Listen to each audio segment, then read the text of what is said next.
Hey guys, how's it going? I'm Jared. I'm Chad. And we came up with this topic because we've actually had a few people ask us a few questions regarding making choices in like the earlier stages of a relationship.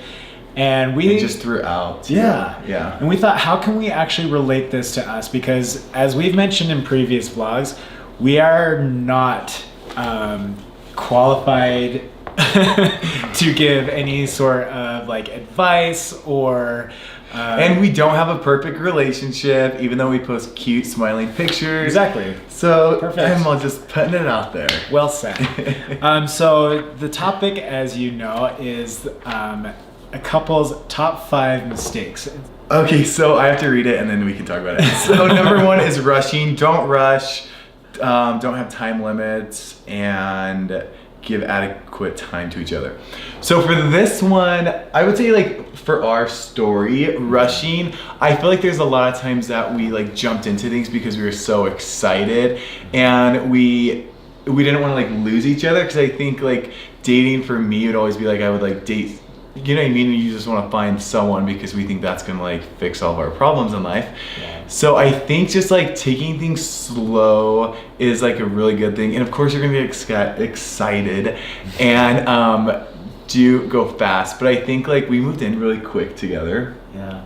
Well, we got. But I don't think these are mistakes. Yeah. Are they mistakes? I wouldn't say it's a mistake. It's just when we start fighting, they are mistakes. When we like each other, they're not. It's a common. I think it's a common mistake that people can make per se. We've been like, the feedback that we've received is that some people think that we actually moved in fairly quickly with each other. Gosh, we're kind of stumbling on our words, but yeah, like I don't think we necessarily did. I think we gave it time.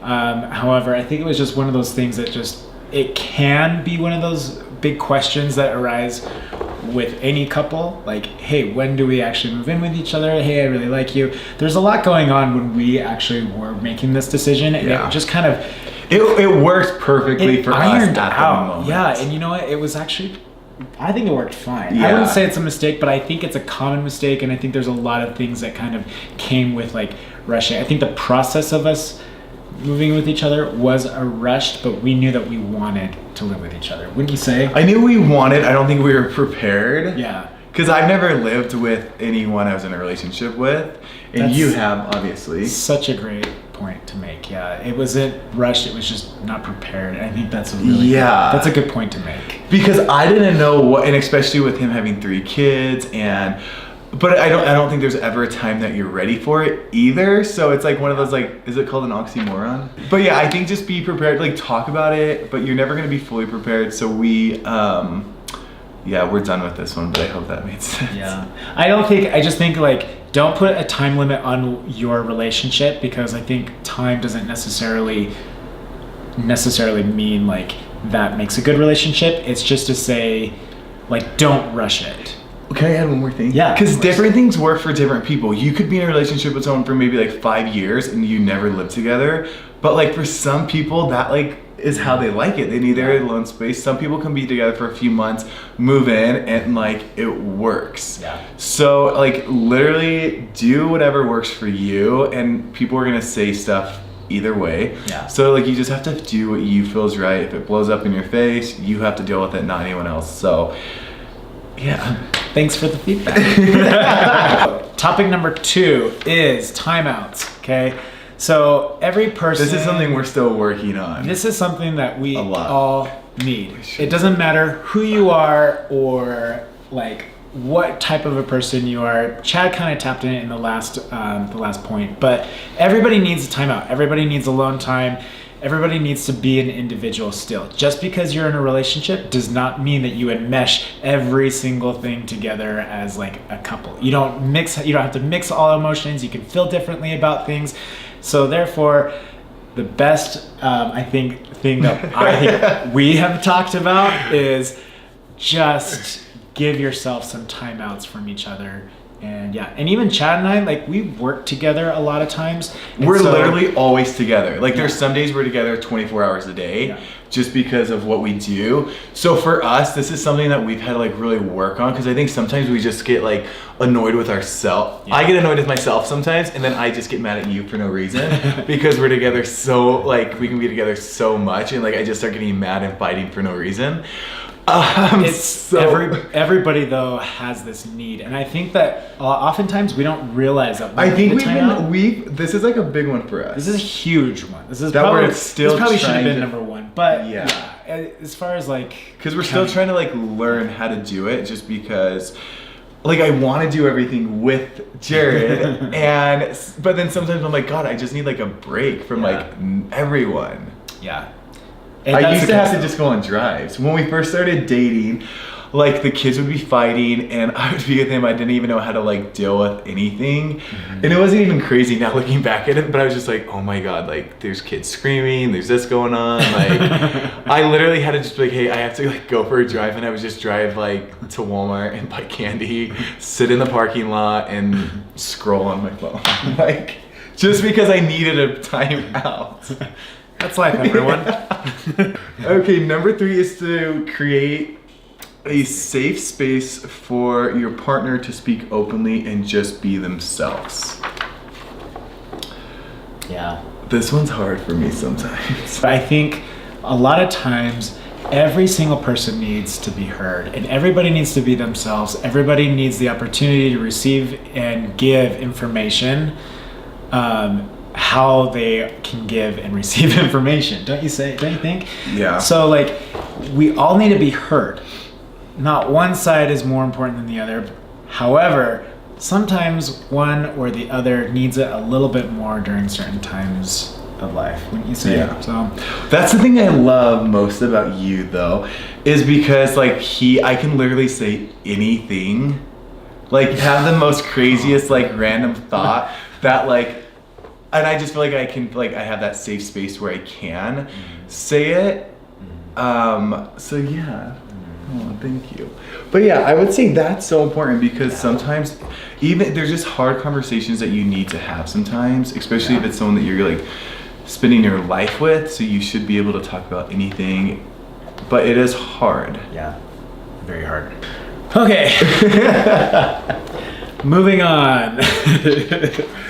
All right, so this next one is more along the lines of a concept or a theory, is to understand each other's love languages. And if you've heard of this, there's the 5 love languages. It's a book. It's a right? book, Okay. but this is so helpful, and I think this can be often a mistake that other couples make as well, is not really understanding how the other person receives love. So the 5 love languages are, and I wrote them down, are receiving gifts, quality time, words of affirmation, acts of service or devotion, and physical touch. What do you think Chad's is? He asked me this when I wrote this down. And also mine is clearly physical touch. He's very touchy. Like we'll literally be fighting and I'm just like, all I want, I can like call you names and be really mean, and then like I'm just like, just come hug me, because like that's all I need. Sometimes you just gotta understand each other's love languages. Yeah. I'm all about like everything. You just have to like practice and learn. Yeah. I'm all, because we don't have it down at all. What's yours? Yours is like everybody, 2 or 3 of them. So the concept of love languages is that we all have them. We have all 5 of them. But some of them are like more significant to us as far as how we have our love fulfilled or how we receive love. And so that's kind of the theory behind it. But mine, I would have to say, mine's are more like words. Let me guess. I just said it. Okay, words of affirmation. Mine, the way I receive it is words of affirmation. The way I think I show it is through acts of service or devotion, because I like to give and show, and I like to do that. That's like how I really show people that I like really care. So I don't know. Love, whatever. All right, moving on. Number 5. Okay, number 5, there are 3 sides to every fight or story. Yours, mine, and the truth. Usually mine is the truth. Give time for attention to both sides and show love and respect. But that is so true because I just want to be heard, you want to be heard. We have I have me coming from you, trying to defend myself, you're doing the same to yourself. Yeah. So I think I think that one kind of goes back to like taking time outs so you can have like a clear mind to think about everything. Yeah, they're kind of like two in the same, but Phil. I think what it does is it goes back to a common mistake that couples often do is that they think that one side is more important than the other.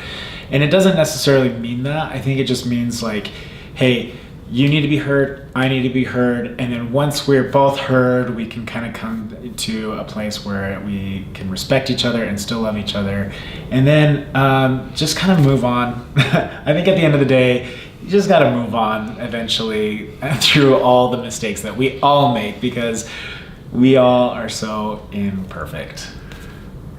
Yeah. But you live, you learn. You live, you laugh, you learn. Yeah. And you gotta just keep laughing. So that sums it up. Yeah. So those are our top 5 top common couples mistakes. I just kind of wrote that down. I didn't even label it. And some of our personal experiences and just some of the ways that we can actually relate. I think oftentimes, like we said at the very beginning, we're not really quite sure how we can give advice, but we're just know that we can relate with many people out there and just kind of shine a different perspective from our experiences as a couple. And hopefully you find that helpful and you can smile and you can laugh with us because we're just laughing. But make sure to like this video, share it, subscribe. We're doing weekly live YouTube events every Tuesday. Sometimes when we don't do a Tuesday, we can't. It turns into Wednesday. It turns into a Wednesday. But at least once a week, we've been doing it for like 2 months now. Yeah, we're actually doing good. Doing pretty good. Yeah. So, anyway. All right, guys. See you next time. See you next time. Have a good day or night. Thanks for watching.